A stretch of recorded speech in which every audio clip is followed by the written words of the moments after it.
అమ్మా భవానీ లోకాల నేలే ఓంకార రూపమమ్మా, తల్లి నీ మహిమల్ని చూపవమ్మా.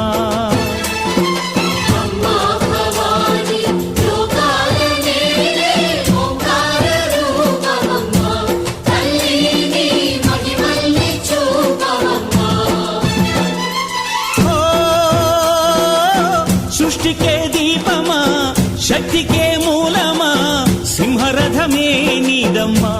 అమ్మ దుర్గమ్మ భక్తులను దీవించుమా.